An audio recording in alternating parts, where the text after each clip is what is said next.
And among those who broke the news today that Trevor Pena was entering the portal,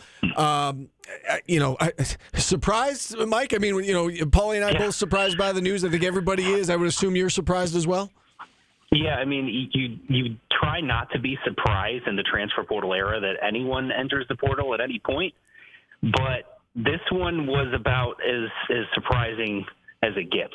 And it's the nature of the way things are right now, and which is why, people are going to blame, schools that tamper, and they're going to blame players that fall for that tampering and leave a school to get more money. My blame is on the NCAA, because if they had governed this, which is honestly the only thing that they're supposed to do is govern collegiate athletics, if they had governed this when NIL became a thing, then I don't think we'd have this wild, wild west. That doesn't mean you wouldn't have one-off situations here and there as people find loopholes, et cetera, but you have the wild, wild west right now with Tennessee's quarterback and other situations and Trevor Pena entering the portal and those types of things, because the NCAA basically said, fine, you want NIL? Have at it. We're washing our hands of this and refusing to govern it. So I blame them more than pretty much anyone else in this scenario. What about what Paulie just said about, this? He doesn't like this spring transfer portal window. I understand it and accept it because it's coming out of spring practice, and guys who don't make the too deep, I get that they want to go play somewhere else. It's unfortunate in a situation like this with Trevor, but what do you think about this second transfer portal window opening for football players? I don't like any of it. Yeah. I mean, I don't like the first portal window. I don't like the second portal window. I don't like the NIL. I liked it when it was, amateur sports and you got a scholarship and that was your payment. And I much preferred that. It was much simpler. It was much easier.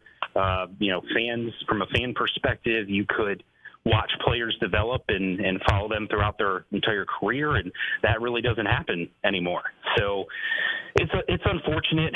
As far as the late window goes, I see arguments on both sides of it. I understand I don't like it because of a situation like this, but I also understand that if you have a player like Michael Johnson, he's in a situation where does he have to make that decision before he has a competition during the spring and go to a place where he thinks he's going to be, almost guaranteed a starting spot. So now you have more portal entrants in the earlier window because you don't have a late window, and that takes away some of the spring competition. There's both sides of it. I don't know that there's a perfect answer for it, but I think having one window where that is your window for this off season would certainly simplify things to some degree. This situation with Trevor, do you assume it's strictly about money, or did something else happen, or is this just about, hey, he could go somewhere else and get more NIL?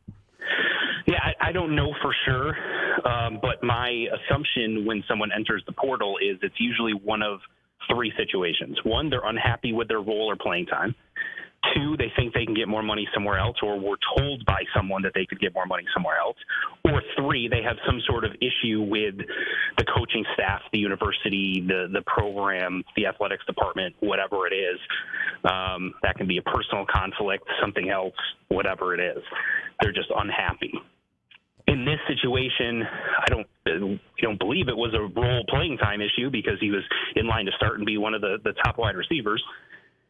Don't believe that there was anything, at least that we knew about or heard about, that he was unhappy or had an issue. I mean, he was, like you guys have said, he was named captain in December, and there was all this hubbub about the fact that he's coming back, and you have to assume that meant an increase in the NIL he was receiving, and everyone seemed to be happy at that point. So unless something drastically changed there, that would point to the third reason being he believes or had heard that he would get more money from somewhere else. That's just me speculating. I don't know for sure, but that's certainly my gut reaction when I heard this was going down. Is this kind of the harsh reality for Syracuse, Mike? Like we've been discussing this a lot, that Syracuse is just not, a school that can pay a guy like Trevor Pena, who's someone's willing to overpay for. You lose your captain, your potentially your best receiver, because a school with more money comes a calling.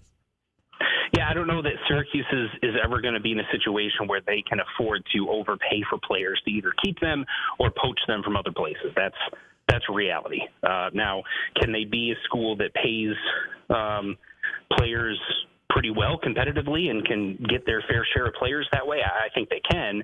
But if you're expecting that they're going to be on the level of a Georgia or an Alabama or et cetera, I can't envision a world where that's the case. And, the reality is if you are a school like a Georgia, you are a school like a Miami, we know they have a lot of backing with a lot of NIL money, and they decide, well, we just went through the spring. We don't like our wide receiver situation. What type of wide receiver are we missing that we think could help us? Oh, there's that guy. He's there. We think we can pay him more. Let's go through some back channels and see if he'd be interested.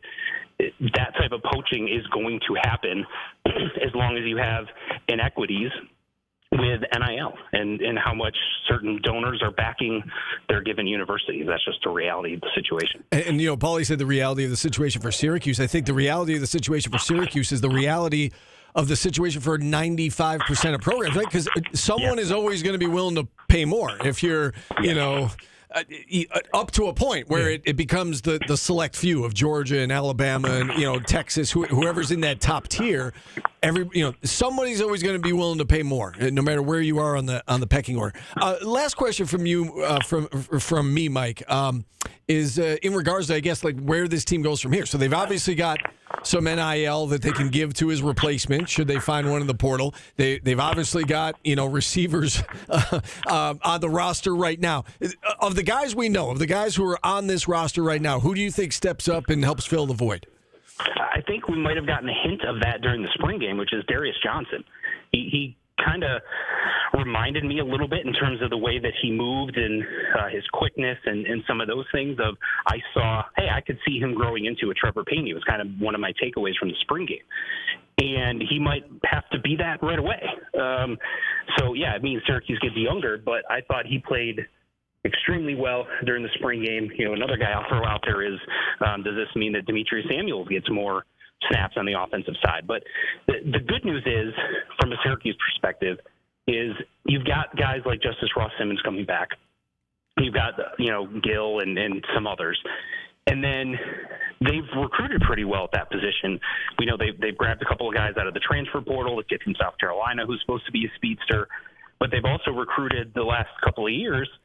I'm thinking specifically 2 recruiting cycles ago where they had multiple 4-star wide receivers that they got to sign. So, Ross and Hornsby and those guys. So I think the good news for Syracuse is that position seemed to be pretty deep from a talent perspective. Obviously, it doesn't mean you want to lose a guy like Pena, but I think they've got options to replace that productivity going into next year. All right, Mike, appreciate you coming on such short notice. Keep up the good work, and if you find out anything more about the situation, please let us know. We sure will. Thanks, guys. All right, Mike McAllister joining us. We will take a timeout. We're going to continue the football conversation on the other side. We'll talk about the depth at the wide receiver position, see if we can figure out who's going to replace Trevor. That's right. Thomas Christopher, owner of the League Winners, will join us on the other side. We're back after this on ESPN Radio.